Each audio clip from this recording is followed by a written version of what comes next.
Like the second kidnapping? Yeah, Aaron wrote a second report on it. All right. Good.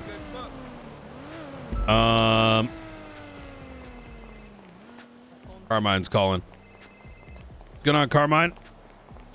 Director I Knight. don't have a marked car here. Oh, I want have to- you, oh, sorry. Go ahead. I want to preface this You want to with try, driving this? Yep. All right. Let me throw you keys. Let's actually go up north. Director Knight. Pistol. Give me 1 second, Carmine. There you go. Careful. Yeah, let's start heading up there. Oh, you didn't get him? Nope. There you There go. we go. Are you calling to thank us about the Lang apprehension yesterday? Congratulations. I Ruth don't know how you played did a it. fucking massive. I mean, She played a massive role. She stood there and he walked into her hands. Huge achievement. I'm happy that Ruth is happy. That I'm happy for her. Good for her that he walked into her arms. He must have been really heavy. I heard Lang Boot is like 300 pounds of fat, Oh. Babylonian fat. And she had to cradle all that fat, all that Lang Booty gut. yeah. Good for her. Good for her. I'm gonna ensure that everyone involved in that whole thing is paid out. Specifically, the people working the prison break. So it's gonna be chopped up. We at the marshal's office don't really believe that victories person. are made alone, right? Just Yep. like the court case, and the marshal's coming in, putting it into a box, tying a bow, and sharing with the rest. We're going to be doing the same with the proceeds. So, You would. Director, you're a philanthropist. You're a good man. Aaron, And I know why. has I know why been- you took the role. You took the job because you didn't do it because you wanted it. You did it because it's what the city needed. Yep. I mean, God knows that I've been doing this kind of shit for way too long. I wish I had a shred of the selflessness you have. I'll admit it. I mean, I'm you're a like power-hungry ghoul. And I'm your opposite. you're not. Yes, Not I true. am. No, you're not. Yes, I am. I want you're power not. for the sake of power. You Yeah. want everyone to think that, but you're a lot more like me than you are anyone else. You are not selfish. You have rarely been selfish, and that's the reason why people like to pick on you. Nobody picks on me anymore, Brian. I am the captain. Nobody picks. I am the captain, Brian. Nobody picks on me. That Carmine is dead. This Carmine is powerful. So I don't know. I guess Ruth has been whispering in your ear that I get picked on. Ruth doesn't know what the hell she's talking about. as the she's guy lost in that- the sauce. I mean, Carmine, you were working under me for God knows how long. You know what I mean? I remember every time they tried to fire your ass, I had to remind them that you're the only one that can take accountability, while the rest of these fucking dumb fucks start to cry even if you raise an eyebrow at them. I hope that is honestly something that I hope that you begin to instill with the officers underneath you, that taking accountability is how you build character and get better. Brian, why would I do that? If I did that, then the skill I have would be made redundant. It wouldn't be a skill. It'd be the norm. I'm not going to teach the thing I'm good at, and then I wouldn't be first draft, first pick. Well, that's because no matter how much you teach someone, they're only going to get a slice of what you got, right? Well, bearing that in mind, I'm calling you to inform you of something.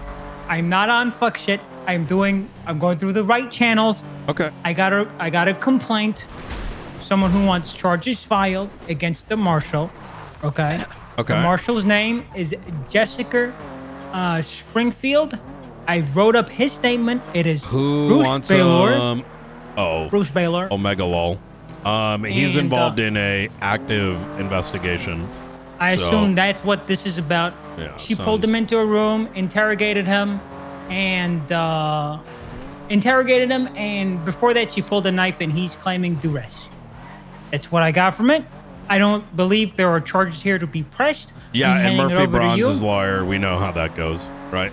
Murphy's the same guy that after I put a cop in for jail for the murder of his wife, after I got the guilty verdict, he started to claim he was on drugs, on heroin, drunk, so that there'd be a mistrial. So, I mean, I'm looking at this as an impartial government employee who got I a appreciate complaint forwarded. What I will do is I will, we can service that as a part of the case. And, you want the report number? I should be able to look it up. Okay. Yeah, I appreciate that. Thank you for notifying me. There is also another thank you, Carmine. thing I wanted to talk to you about. With this. Yeah, go ahead. Is this about the situation in regarding patrol with Blunt and the justices? Yes. Yes. Yep. So I wanted to ask you clarifying questions because I got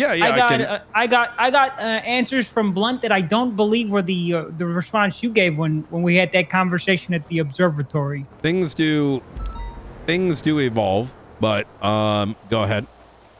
All right, TLDR, Blunt said that marshals are going to start patrolling and that they're the supreme authority. They'll start patrolling, starting their own calls, and that they're going to be doing day-to-day type operations, and that they're the supreme authority. And that, according to him, he's not going to fall under our chain of command at all. And that he's going to operate. Here's the thing, Carmine. I think there may be. I'm okay to like re-engage on this, but keep in mind that I was informed about this scenario 10 minutes later, in which the retelling was not just from 2 marshals, but 3 justices. Yeah. So I'll tell you how it is, right? Rather than, he said, she said, right? Because I get it. Heat of the moment, right? We remember the worst of what we feel was said. Both sides do. So I'll just give you kind of the facts, right? It is inherently true that we are a state agency.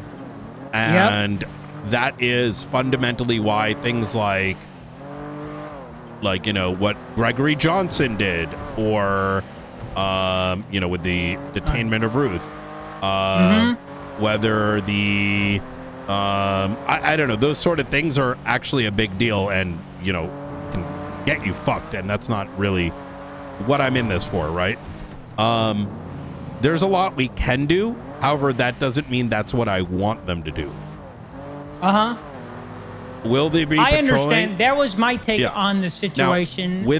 Now, will there be daily operations? Well, let's sort of be precise about that, right? Obviously, there'll be daily operations that every cop is doing daily operations. Are they going to be doing patrol?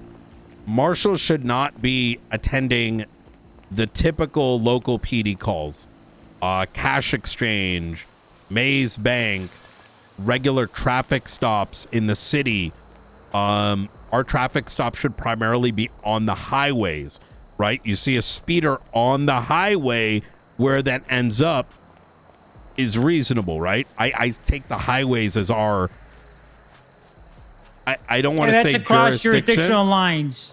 I understand. Yeah, it makes exactly. Now, that doesn't mean we can't do a traffic stop in the city, but that's not what I want them to be doing. Does that make sense? And it's important to know that that is what I want, but that and that's what they will be doing, right? Following my orders. However, it's important to know that if, let's say, you're attaching to a marshal call, like let's say someone's traffic stopped in front of CMC, that there shouldn't be a belief that, oh, that traffic stop, why are they doing it in front of CMC? We may know something that you don't, and we need your assistance on it, right? For all you know, it's a damn faceless asset, right? Someone that's attaching. So it's important that we don't get into those, things on the field. But what did you... My understanding is that this situation stemmed from a fact where there was some call that I typically don't want marshals on. I think it was like a cash exchange. Is that accurate?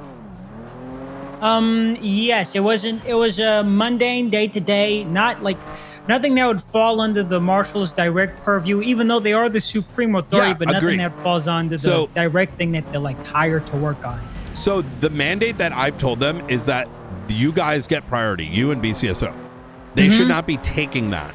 Now, I will say that, and this is something that I need to speak to them on, is if one of y'all want to attach on the call, we should be making space for y'all.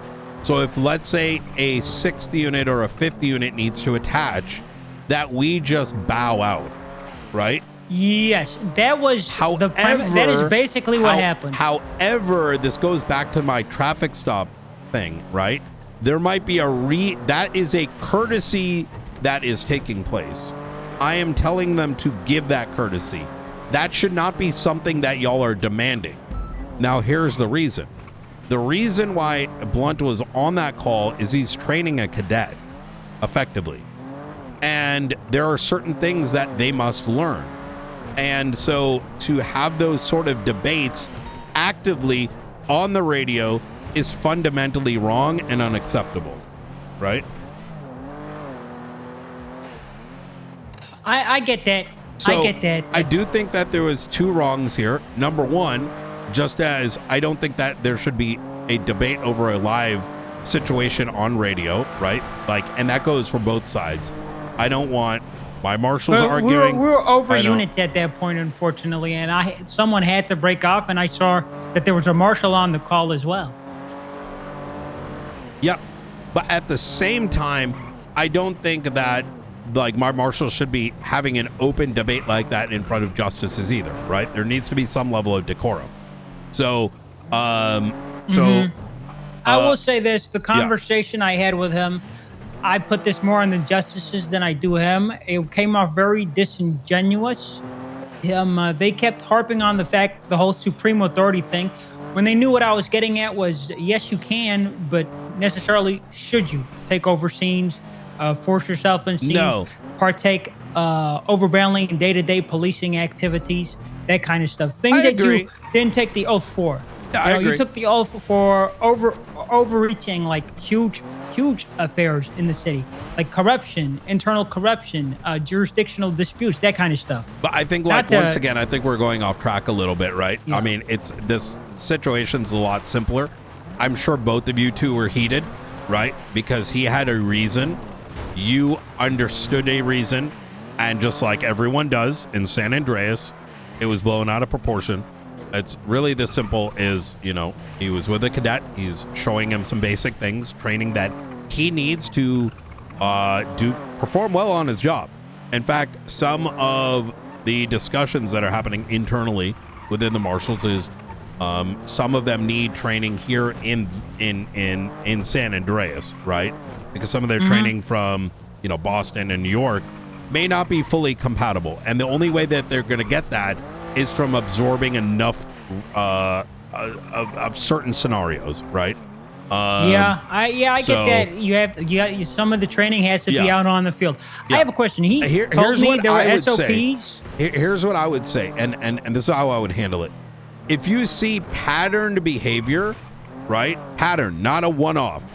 You should assume someone's not doing some like when it comes to, like, you know, why are they on this call? The presumption is, okay, maybe there's a reason for it, right? Maybe they got a cadet, right? But if there is a pattern for it, that's when you should have a chat with me, right? Flores had a pattern he's spoken to. He has since corrected it. I think that's the better approach to take than individual incidents where there might be more context, right? I have a clarifying question. My understanding of the marshal rank, like the full marshal title, not the probationary title, is that they come in as members of, like, command, like sergeants, right? They're like LTs, yep. LTs. Which is why some of them are going to be moved around. Therefore, is that the only rank that there exists currently? Or, like, all the full marshals, just that one rank? Our ranks are, you're asking in terms of, like, patrol ranking. Yes, I think is your question. I say a captain in the LSP. Do they fall under our ranking structures? That's how a conversation. How do they operate around there? That's a conversation I've already had with Pred on the matter. I don't know if this is something that's been communicated out. And what was? Well, I could talk to him, but he just it went should to be sleep. scene lead. Yeah. scene lead. Yeah, But it's just like there are anything certain else. There are certain situations where high command may feel the need to step in. The only or command time may still. they should not be stepping in on it. If it's a regular call, they should not be stepping in. If a call is initiated by like the marshals or it's a state level thing. So like, for example, yesterday were you here for yesterday's entire fiasco? No. No. If I it's something that is concerning the marshals, then it makes sense, right? But if it's a regular call, they should be conceding to whatever, local PD's, command is interceding on. And an example of that is, a complaint I got on McNulty, in which there was a lot of upset individuals. They're like, McNulty's talking over us, blah, blah, blah. But what actually happened was there was a chase. In the chase, one of the vehicles like tapped an officer or hit him at like low speeds.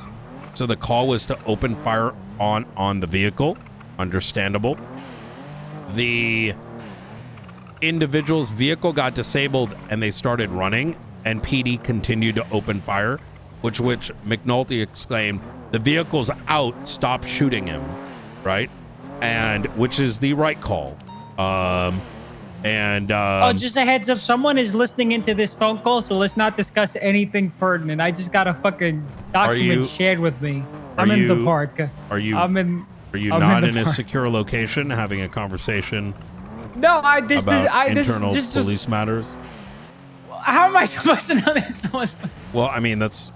They just said I understand how it They is. said very concerning. We at the marshals typically away. we actually have SOPs in relation to secure conversations. That's precisely what I wanted to talk. That's the last thing I want to talk about. I'm moving, by the way, and I still to the see no one marshals. testing me Look, with their... I mean, listen, I don't mind taking you in, Carmine. You've always been one of my favorites. Director. But I am happy where I am. I don't think. Oh, okay. I see you saw it coming. I don't think it's the right time. And I think the LSPD needs you. Director, I have foot soldiers out the wazoo. I get to ping chase. I get to do all the things I love. I get to do with some of my bestest friends. I'm living the vida loca, and I know it's going to come to an end. I just don't want it to come to an end soon. Before we end this conversation, there's one thing I want to ask you. Are you planning on making a couple things you've asked me, but go ahead. All right, this is the last one. Are you planning on making the pursuit and chain of command SOPs available to us so we know what to expect from the marshals when we're out on the field? Because right now it's is there like confusion over it? Yeah, because we don't know how you guys handle pursuit etiquette and shit. I mean, it's like 3 sentences, right? Like, it's number one. Well, no, that like pursuit etiquette is literally we take that on, right? So working off of our so number SOPs. one. So I'll reiterate. Scene lead. Whoever starts the call, that scene lead is making the calls. Even if it's the chief of police or the sheriff or the director, we should be listening to the scene lead, right? We are not just because we have higher rank doesn't mean we get to be the movie star in every fucking scene. That's not how it works. That's number one. Number two, if it's a marshal, they should not be interceding on patrol commands, right? Unless they must. Right? So, like, let's say Oxby's on a call with 15 units, and Oxby says, we're going for a pit, right? Like, he says, I'm going to give you an example. Let's say fucking, give me a cop name, fucking Kingsman. Kingsman starts a scene. He's writing the that scene down, lead. Oxby and Kingsman, potential marshal poaches. It turns into a chase.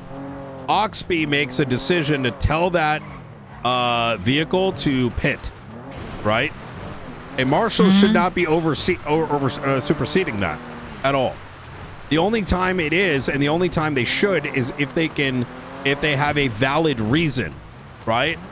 And that valid reason is like they've got information that is You know, like for example, the McNulty situation. Stop shooting the vehicles out, right? Or it is, you know, turns into a state level affair, right? My concern with that is there are certain situations that are like fall into the realm of, you know, violating rights and all of that stuff. And sometimes high command needs to chime in and say, no, don't do this or don't do that. Yeah. Or SOPs are being violated. I want to know if a captain like myself orders a marshal to break off of a chase. There's valid reason for it. Yeah, if there's valid reason for it. And sometimes in those type of situations, you're not going to be able to explain what the valid reason is. I agree. Are the marshals going to say yes and bow out, or are they going to say no and tell me to go fuck myself? They should be. Okay. I will, I mean... But as with pursuit etiquette, you should be attaching via radio, right? Or via 311. Yeah, radio 311. So that when you attach to a call and there's already enough units, right? Okay. Well, I will say this. They did bow out. Am I correct in that? After like being told multiple times. Right. The initial response to the break off was no. Is it true that when they did, but did you consider that they did attach when there was, you know, appropriately at first? That wasn't whether it was appropriate or not. Wasn't the issue. It was that we went over unit limits. And well, it was when they attached it was the proper limit. I don't know. That's where the contention was. But just okay. Well, there was 277s requested. One LSPD attached, thus making one extra availability. There was a pending 77. They waited. No one was attaching, so they attached to fulfill the request. It was after they had been on that call for some time, someone just silently attached, thus going over the unit count. And I can't confirm or deny that. I wasn't keeping an eye on who was attaching. And that's what needs to, you know, that sort of thing is important, right? But that type of information, like, unfortunately, in those type of situations, you're not going to have all the context. You're going to have to make, you know, quick calls. And the quick call I could make was, maybe in the future, last call, last unit attaching, can you break off, right? As we would do with everyone else. And if I can let the marshals know that if it seems like you're not needed, you should be breaking off because you probably have other things to do, right? Is that a fair middle ground? Should not be calling off a fucking department and telling them to break off. I mean, unless we want a toxic environment, which that will lead to. Not toxic. It would be. There are departments that are like main departments for their counties or whatever, and main like day-to-day policing. Like there's certain thing. Like I'll give you an example, right? I was the first to arrive to the Babylon holdout at the courthouse. So once again, Carmine. Yes. Asking the last unit to detach is a professional way to do it. Asking for a specific department to break off is not.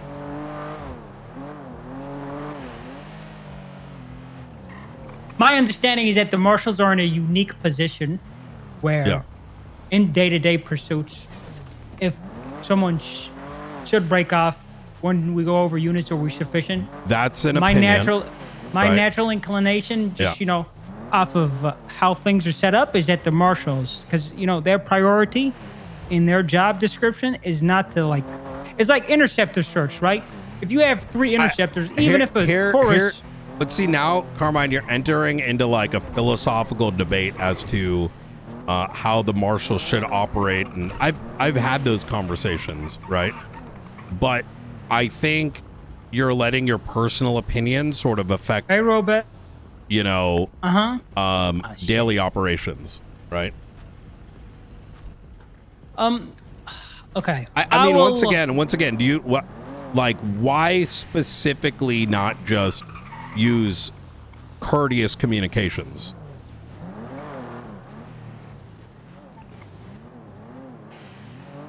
Then it circles back to, are the marshals now a patrolling agency like the rest of the county law enforcement? I think if you were following the conversation, you should know that's not what was said here, right?